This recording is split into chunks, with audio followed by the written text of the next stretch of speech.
现在来到的是辽宁省沈阳市，这大家都非常熟悉的张氏帅府。有着东北第一名人故居美誉的张氏帅府博物馆呢，又称为大帅府或者是少帅府，占地的面积呢达到了5.3万平方公尺啊。它曾经是全倾东北、影响全中国的军政官署，也是东北王张作霖、少帅张学良父子家族生活的市宅。在中国的近代史上，它是非常具有历史的一刻啊。1914年的张作霖开始呢动工修建了宅部，当时的沈阳仍以传统的建筑为主，只是零星的出现了一些西洋的建筑，所以那个时候你家里面家庭环境比较好的，就会有中西混合式的建筑。台湾也是哈，台湾在60-70年前，中西混合式的建筑也是属于家里面比较有钱的啊。那张作霖吸收了当时城内清朝各王府的建筑特点，遵循着家乡辽南的生活习惯，修建了三进四合院跟西院北部的2组四合院。这种四合院其实现在三合院呢，看起来我个人很喜欢的，有古早味啊，而且呢，亲家朋友那个叫大车会有没有那种感觉还不错哦。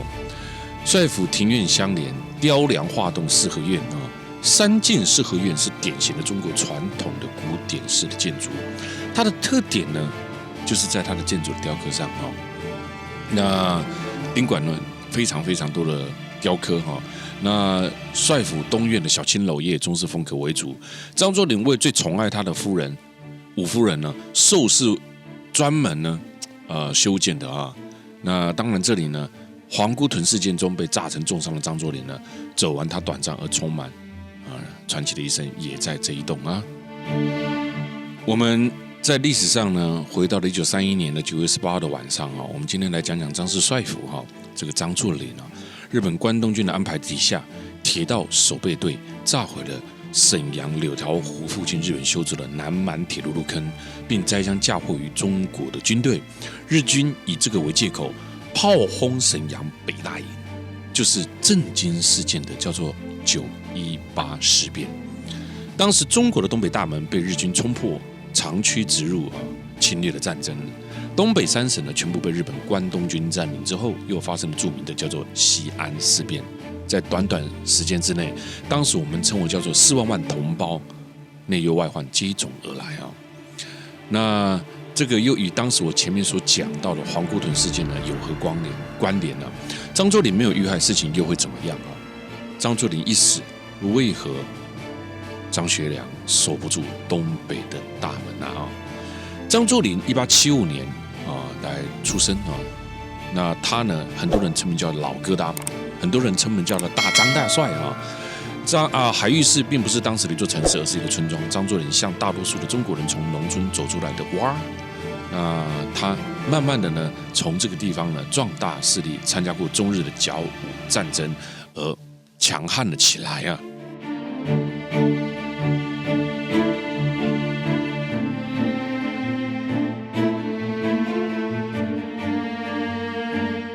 张作良当时协助了清廷，铲灭了土匪等等势力呢。因为当时的东北的土匪非常的多，又消除了当时的蒙古的蒙患，那被称为叫做东北王哦。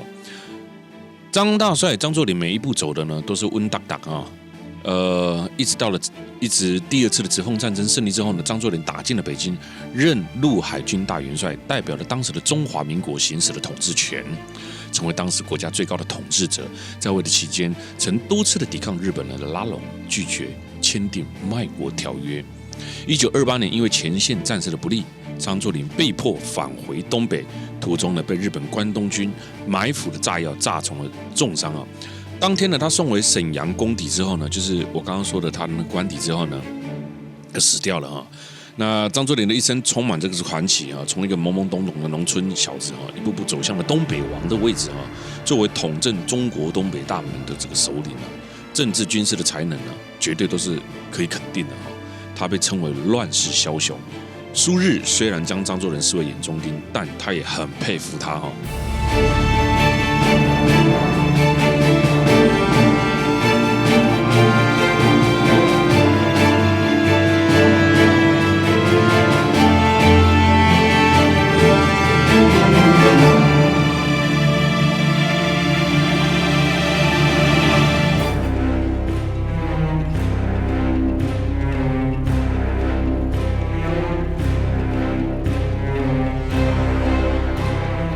别小看像苏联、日本这种国家哈，他们呢当时在攻打你的时候呢，看到了张作霖啊，他们觉得呢，这是恨不得干掉你哈。但是你知道吗？这一些人其实内心里面啊，对张作霖啊，却另外一个心态是什么哦？认为呢，打从心里面的佩服他是条汉子啊，压不倒的小个子哈。日本人呢认为他不屈不挠呢，不畏强敌呢，这是由张的血性就决定的哈。所以你不能东西，咱要跟我张作霖那个哇，刚好你绝对别挑你不能，我一定要干掉你哦。他也不会允许日本的关东军在这里横行哦。所以呢，当时呢，杀张作霖呢，就是日本人的第一首要任务啊。所以你看看呢，这是一个很特别的地方啊。这个特别的地方在哪呢？他们虽然恨你，但是呢，却内心不由得不佩服你哦，而不会说呢，因为恨你就把你污蔑了。帅府东院的青楼，我们现在看到这个青楼中式风格为主，就是我刚刚所讲的张作霖为他最宠爱的五夫人惠氏专门所修建起来的青楼啊。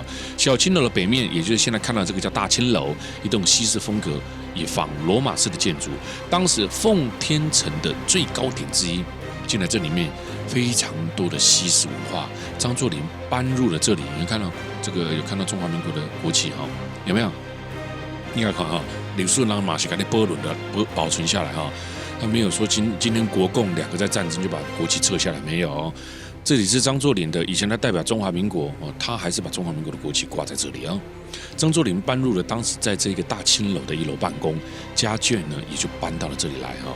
3进4合院改成了这个巡议使署办公室哈，这是最大的吗？不，红楼群才是张氏帅府最大、房屋最多、最规模的地方哈。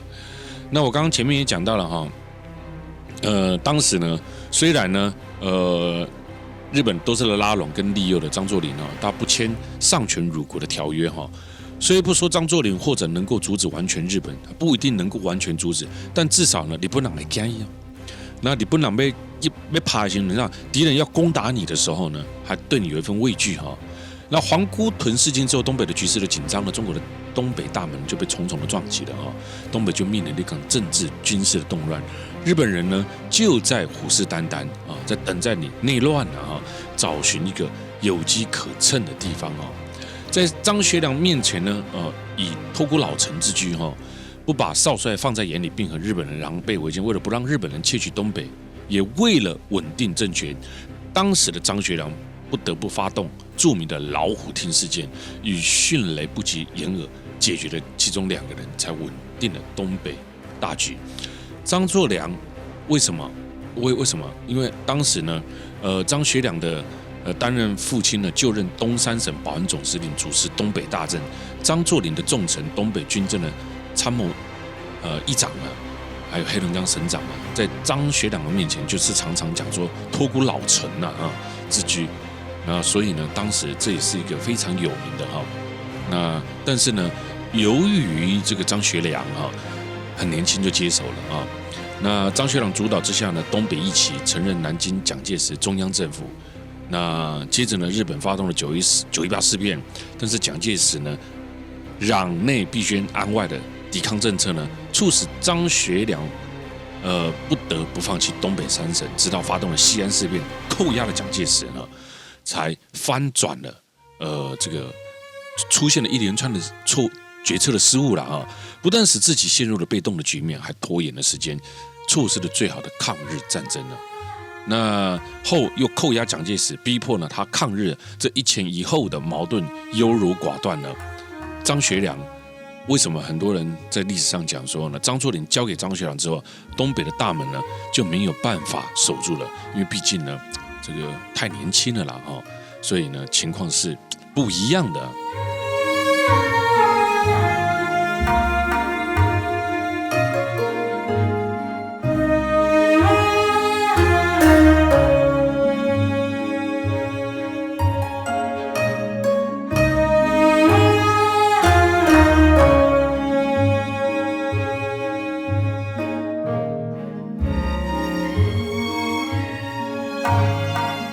沈阳故宫又称为后金故宫、盛京故宫，还有你看屋檐翘角，前面这些神兽们都在的证明了这里具有非常强烈的中国历史风格。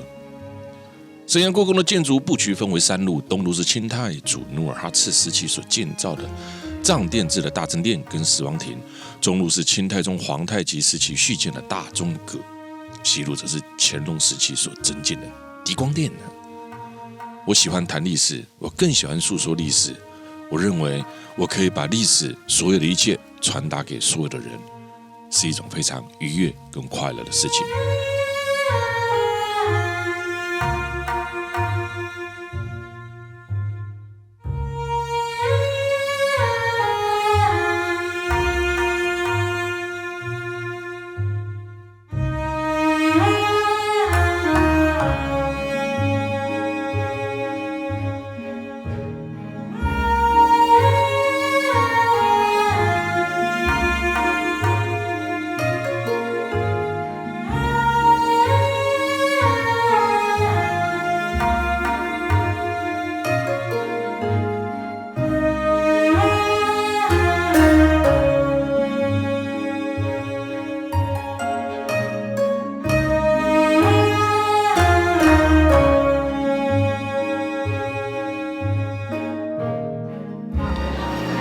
门应该就是一推开就进来了。可是大家刚才检票有没有发现，我们像停留在一个宫殿里面一样，对吧？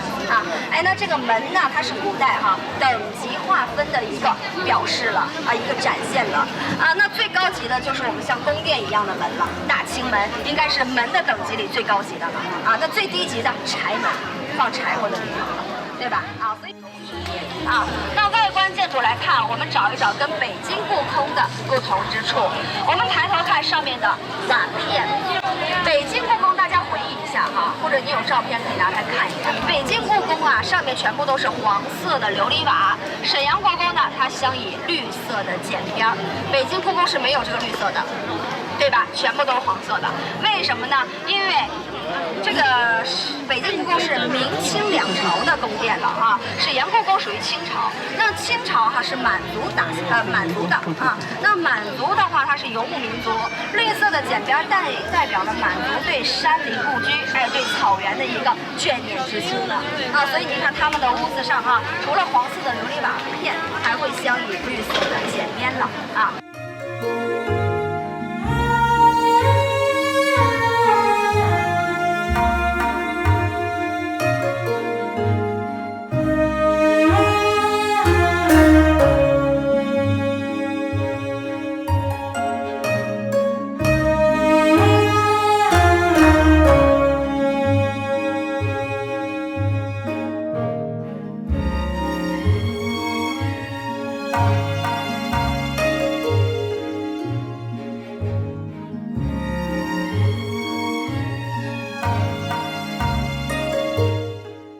前方一共有24个台阶，24个台阶呢，象征一年中24个节气。大家走台阶的时候要一步一个台阶走，代表一年中24个节气都会顺顺利利的那走上台阶之后，我们就会来到皇太极的后宫了，后面就是居住的地方了。所以在前方会有这样台阶，有一栋高墙，3.8米高的女儿墙。